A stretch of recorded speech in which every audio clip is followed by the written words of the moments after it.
topics and opinions expressed on the following show are solely those of the hosts and their guests and not those of W4WN Radio, its employees, or affiliates. We make no recommendations or endorsements for radio show programs, services, or products mentioned on air or on our web. No liability, explicit or implied, shall be extended to W4WN Radio, its employees, or affiliates. Any questions or comments should be directed to those show hosts. Thank you for choosing W4WN Radio. This is Beyond Confidence with your host, Divya Parekh. Do you want to live a more fulfilling life? Do you want to live your legacy and achieve your personal, professional, and financial goals? Well, coming up on Divya Parekh's Beyond Confidence, you will hear real stories of leaders, entrepreneurs, and achievers who have stepped into discomfort, shattered their status quo, and are living the life they want. You will learn how relationships are the key to achieving your aspirations and financial goals. Moving your career or business forward does not have to happen at the expense of your personal or family life, or vice versa. Learn more at www.divyaparekh.com, and you can connect with Divya at contact@divyaparekh.com. This is Beyond Confidence, and now here's your host, Divya Parekh. Good morning, listeners. It's that time of the week. Super excited to be here with you. And I want to thank each and every one of you who got our books, The Entrepreneur's Garden, Expert to Influencer, and many, many more. And also, I've got a new book coming in. So I'm working on that. Super excited about that. And the reason I am so grateful to each and every one of you who got our books is because you are part of our supporting entrepreneurs all across the globe through kiva.org, because partial profits from our book sales go to supporting Kiva. So thank you, thank you, thank you. And as always, I'm going to invite you to share 1 hour of your time every month with no strings attached and help somebody out. Because not only we are going in the season of giving, also, what if we kept that giving spirit throughout the year?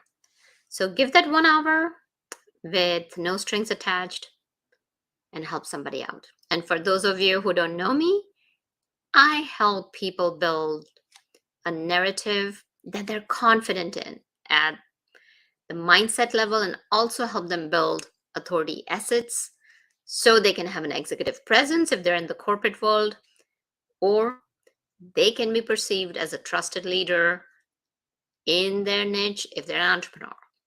So let's get started. Welcome, Nancy. Thank you much, Divya. I'm excited to be here. So how are you doing today? I'm doing very well.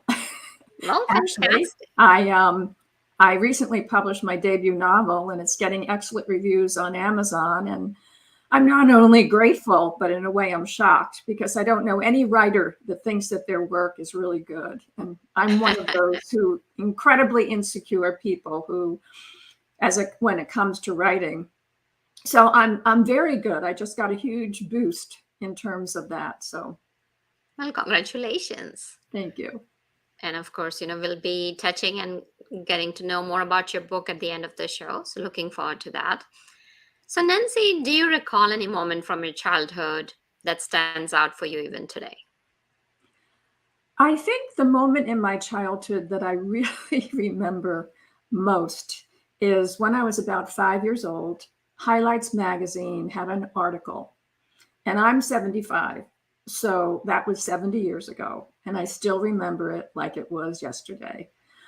You were supposed to write this story, a fictional story, obviously, at 5, and you could win a pony. And I was absolutely sure I was going to win a pony.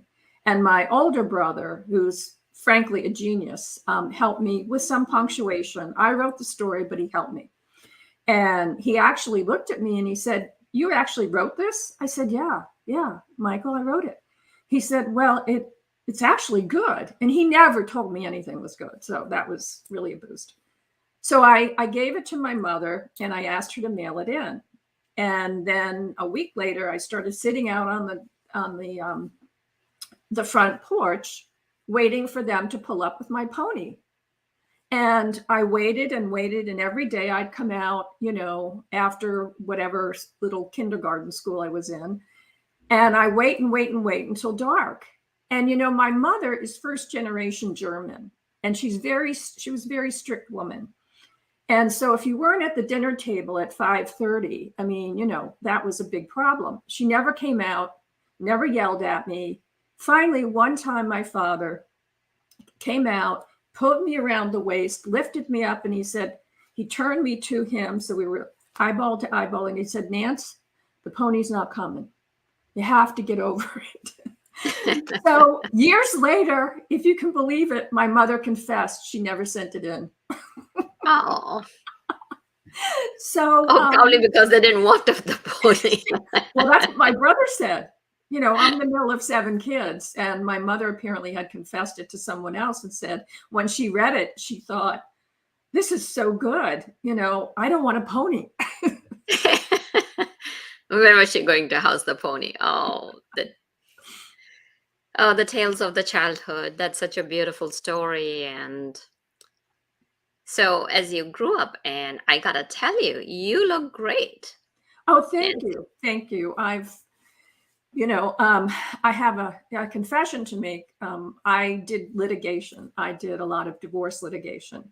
And I had one opposing counsel who he really hated it. He hated being beaten by a woman. It was just so hard for him that a woman, in those days, I had long blonde hair, I was quite fit, and he hated it. And I came to court one day and he said, "Boy, you look really tired. What, did you have a long night? Were you up worrying about me, like beating you?" And so anyway, I had a client who was a dermatologist. So I called him and I said, "I do agree. I look tired. What can you do?" So he did laser on me. And ever since then, I mean, I was 55. I have laser every 2 years. I highly recommend it for all women. It's non-invasive and it really brightens your face. It makes you feel better about yourself. At least I feel that way. well, thank you for sharing that. So, apart from having interest in story writing as you grew up, which direction did your life take you? Actually, when I was 13, 2 weeks before Christmas, my father was diagnosed with cancer. And this was in 1963. So those days, there was no intensive care, but he went into the hospital and he had surgery, and he was in the hospital for 3 months. Oh, And he wow. was the sickest patients on the ward, or it wasn't a ward, the hall, were closest to the nurse's station. And Mhm. because I was, my father wanted me to go to the hospital, sit there and wait so that I could go home with my mother at night. He didn't want her driving at night alone. So the nurses had me running errands. I ran down to the emergency room to deliver blood. I went all over the hospital delivering pharmacy. I mean, can you imagine today having a 13-year-old in her little Catholic school uniform? I am sure that it would be I don't frowned think that upon would today. happen. But anyway, as a result of that, I really wanted to become a nurse. So that was a real pivotal point in my life. Up to that point, I wanted to be a teacher. And then did you become a nurse? Oh, yes, I became a critical care nurse. Oh, And wow.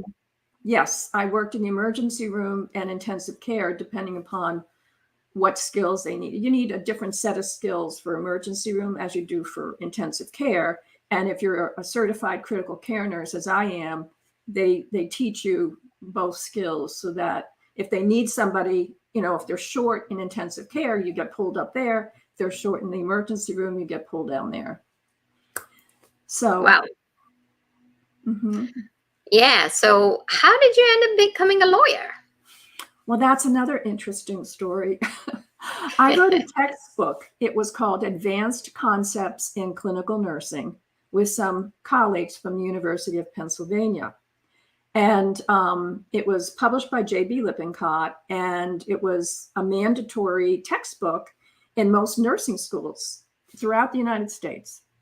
And the purpose of that book was to promote different protocols, to promote advanced patient care. And in the hospital that I was working in, I went to the administration and I showed them the book and I said, and I had this printout of what we could do in intensive care in the emergency room to improve patient care. And they, the administrator took it, smiled at me and said, yeah, we'll look at this. And like 3 weeks later, nothing happened. So I went back and she said, well, it has to go through committee and I'm not really sure it's too advanced for us. So anyway, the hospital had just hired a woman who was a nurse and had gone to law school to become an attorney to work in administration to prevent different malpractice possibilities in different departments of the hospital. So I saw her at lunch one day and I walked over to her and I asked her, I said, I have this book. It's nationally recognized. I'm actually getting royalties from it. I went to administration. I asked them to incorporate some of these protocols. It really would help patient care. And she looked at me and she said, they're not going to listen to you. You're a nurse. Become a lawyer. You'll have power. But that's what I did. I went to law school thinking that I'd go back into hospital administration. But, as I've heard you say and other of your guests say on your podcast that I've listened to, sometimes life gets in the way. Mm-hmm. So do share. What happened? How did life get in the way? What happened was I was hired. I was a judicial clerk for a year, which is almost like a master's degree in law. Clerkships are very competitive. And so I was very, very fortunate to get a very prestigious clerkship. So I clerked with a judge for a year and I was hired by a law firm to do defense malpractice. And the first day on my job, there were 75 files piled on my desk, and my office was the size of a closet. And I went to the senior partner and I said, I really don't want to do divorce. I was hired to do malpractice. And he put his finger an inch from my nose and looked at me and said, you're never going to make it here. You do what we tell you to do. You're a woman and divorce is woman's work. Oh, wow. Yeah. So as I said, that's 1984. And when was this? Like 1984. 1984. Okay. So as I said, I'm the middle of 7 children. So, all you have to tell me is I can't do something. So while I was doing defense malpractice, I became fairly successful in divorce. And because I had the litigation experience from doing malpractice work. So when they lost the contract to represent the physicians, because the physicians are not individually, they don't select their attorney. The insurance company that insures them against malpractice is the one that engages the company or the law firm rather to represent you. So they lost that contract, but I had all of this work to fall back on. So I left, opened my own law firm, and 32 years later, here I am, retired and happy. Well, that's great. So let's review the time you spent as a critical nurse. What would you say, your life experiences that made you grow as a person? I think as a critical care nurse, I really saw what the families go through and the impact of illness on family members and caretakers.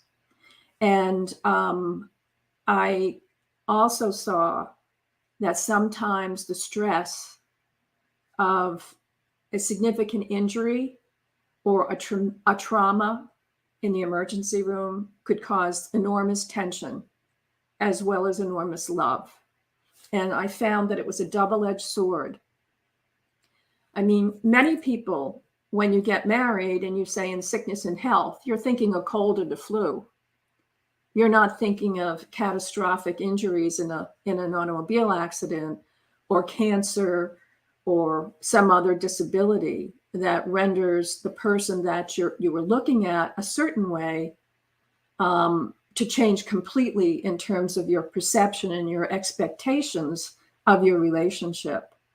And I saw that firsthand. I saw people who were detached from the person that they were married to and were meant to help. And, sadly, I saw that a lot of that in my law practice in divorce. Too many times I saw women were diagnosed with breast cancer and their husbands would not be supportive, and not only not supportive, but they would be having affairs. And, it takes a lot to be a caregiver. I'm sorry, I have no idea what that is, an Amber Alert. In any event, that really helped me become far more empathetic with my domestic relations clients. And I think that attributed to my success. And you brought up really a good point, empathy. And this goes over sickness and personal trauma, personal tragedies do happen. And sometimes, life throws a curveball at you. So let's kind of take a look at, so many times what happens is that employees, whether, or whether you're an entrepreneur, like, your clients are expecting you to be performing at full capacity and serving you to the best of your ability. And similarly, employers are also kind of thinking, yeah, you know what, my employee needs to come here. I'm paying them the money. They gotta do it. So tell us, since your experience with the divorce and all that, how does it impact people, and how could that relationship be changed, especially when your employees are going through divorces? Well, I have to say that I represented towards the last 15 years of my practice, very high asset clients, most of which owned companies or were high level executives, and they were going through a divorce. And what you just said is absolutely true. It's not only the employees, and I've also represent many employees who really became close to losing their jobs over the stress of the breakup of the marriage and the family. So I saw it as both the entrepreneur, the person who's responsible for the employees, and the employee who's responsible to the employer to continue to perform. So with the employer who was going through a divorce, and actually in the case of both of them, I think what I've always done is, and I was actually asked several times to help employers deal with, how do we deal with our employees who are going through divorce? And I always emphasized the fact that it's much cheaper to counsel and support an employee than it is to replace them and retrain someone else, particularly if they were high functioning and you were happy with their performance before their divorce. And I would say it's like human resources has to deal with human remains of divorce. And people become profoundly affected by a divorce, whether it is a conscious or subconscious level. I don't know anyone who's not become profoundly affected by a divorce. And there is, given my nursing background and my interest in psychology, there are chemical reasons, hormonal reasons why people go through stages after a divorce. Absolutely. So in your experience, what would you say are the stages? Because of HIPAA laws and because of privacy laws, employers just can't ask hey, what's going on in your personal life? So whether it's an employer themselves, so let's tackle it in two ways. So let's say, first, let's talk about a business leader or an employer, an entrepreneur who is going through this. how can they convey either to their clients or to their employees without giving or washing the dirty laundry in front of everyone that, listen, hey, I'm going through this tough time and I need support? Because so many times there's stigma about talking about that, oh, I'm feeling this pain, I'm feeling this emotion. So let's look at it from an employee or from an employer's perspective as well. From an employer's perspective, what I think personally is that depending upon the level, and we call it post-breakup burnout, and there's a post-breakup impact on everyone who goes through a trauma, an emotional trauma, and basically in disengagement from someone you previously had a deep attachment to. That's just human nature. It is going to happen. You can deny it, but it's best to accept it. And I had a very successful gentleman who had started a business because he was working all the time. He was traveling. He really neglected his family and his wife, and she found someone else. It totally devastated him. He almost became catatonic. I mean, he just couldn't believe everything he had been working for and striving for to provide for his family. It was now gone because she basically, from his perspective, betrayed him.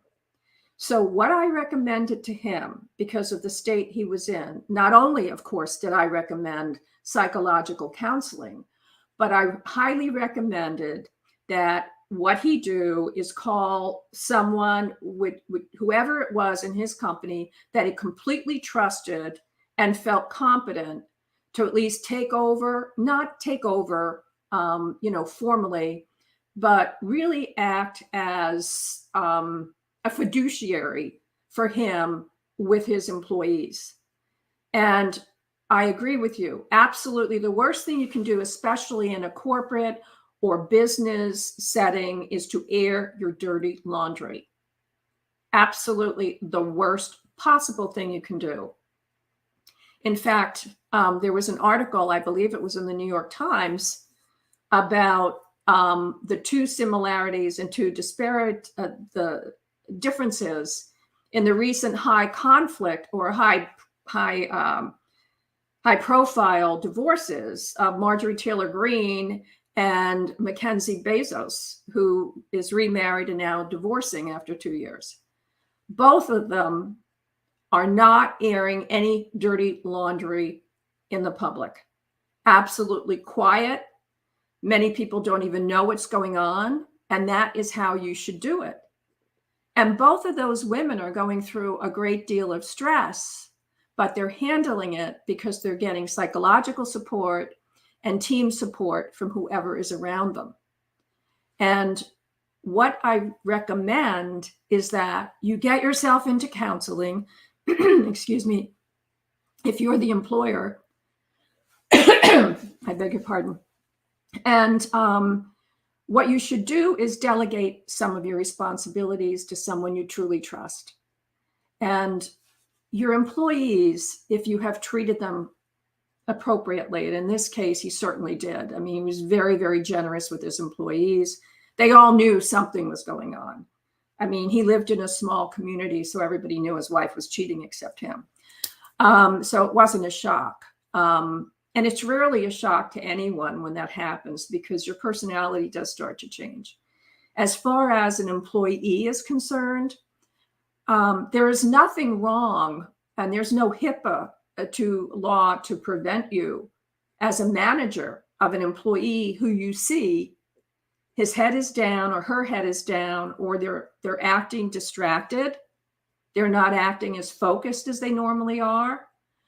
Their assignments may be late, or their assignments not be as well done.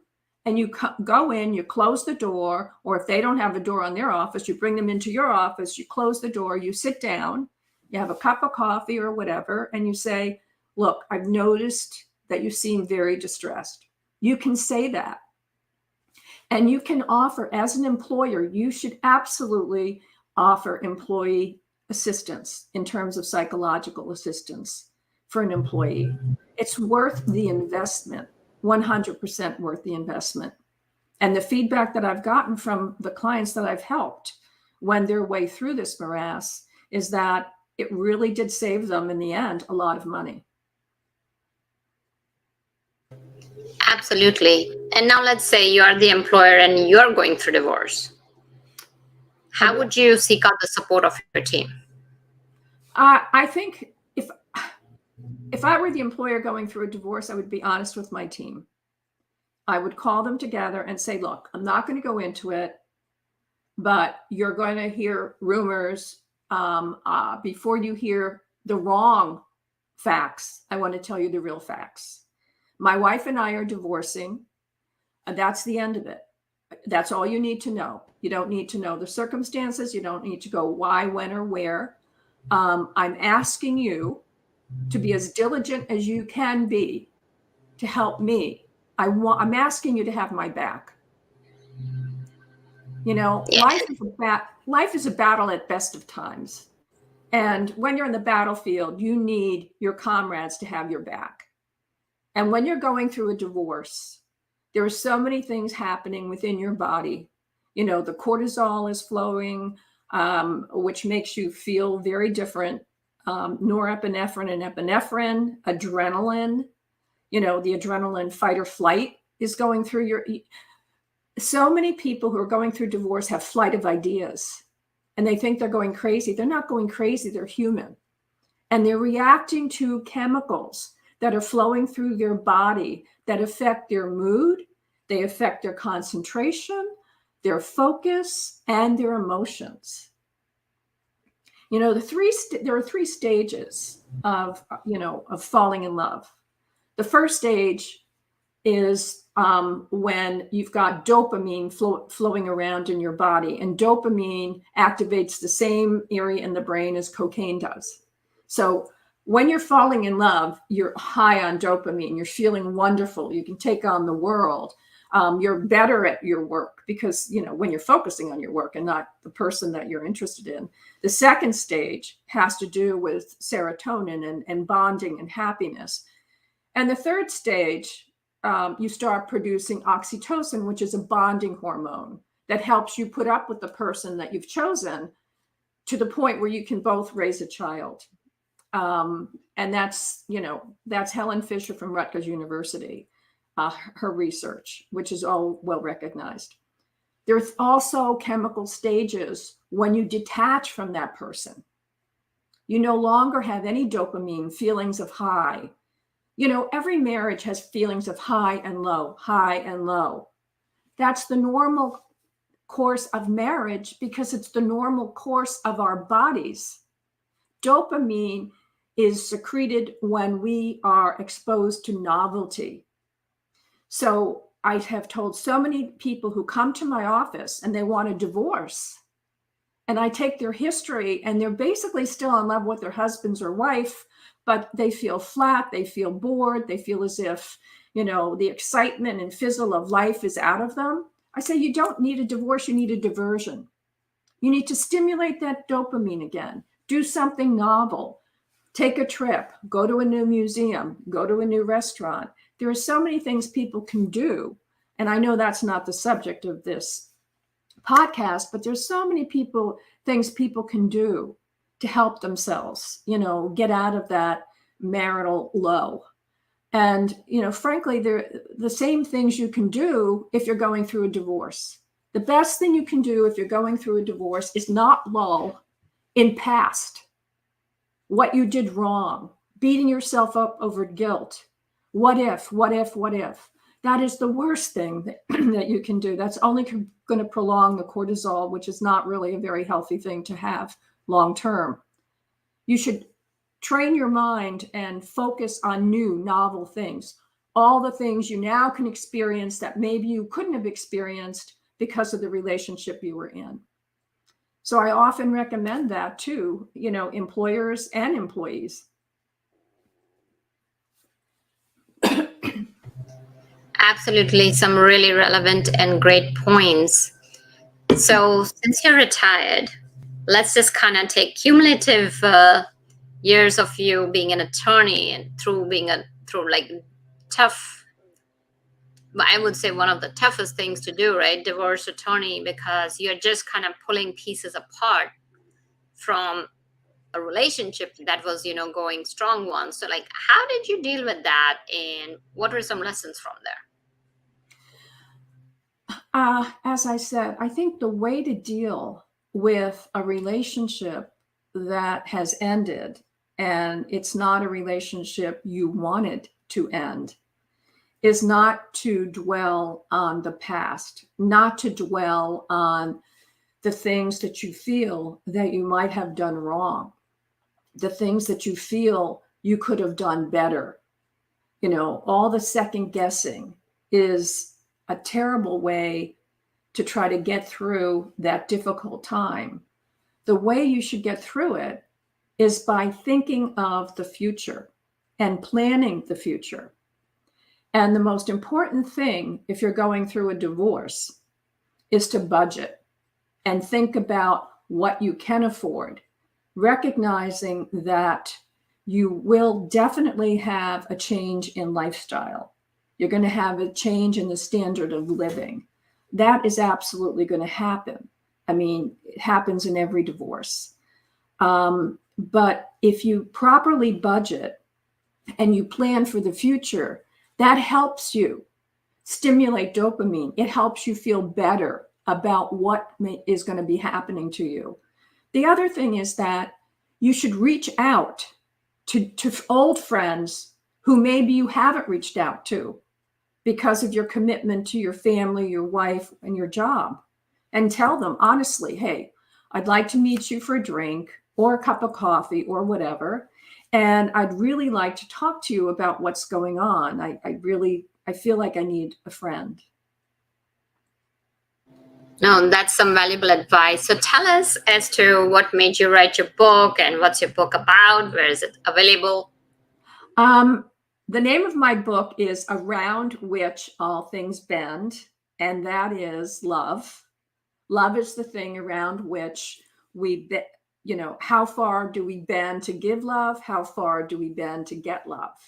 And there always comes a point at some point where we bend and bend and bend, and then we break. And as I said, that even happens in marriages where you're very much in love with your spouse, but you feel as if you're going to get brain damage banging your head against the wall because they're not really hearing what you say.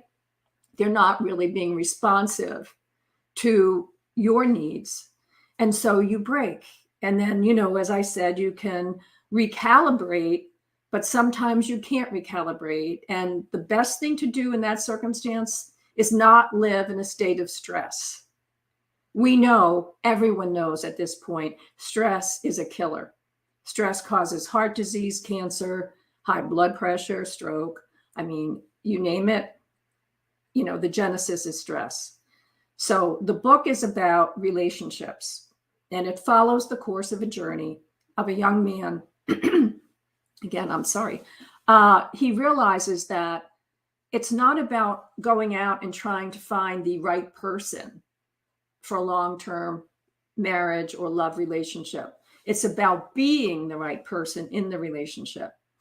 And in the end of the book, if you go through his journey, and you can read the reviews on Amazon, you will go through the psychology of what it is to fall in love and what it is to realize what you need to do when you can't bend any longer in a relationship and it's time to get out.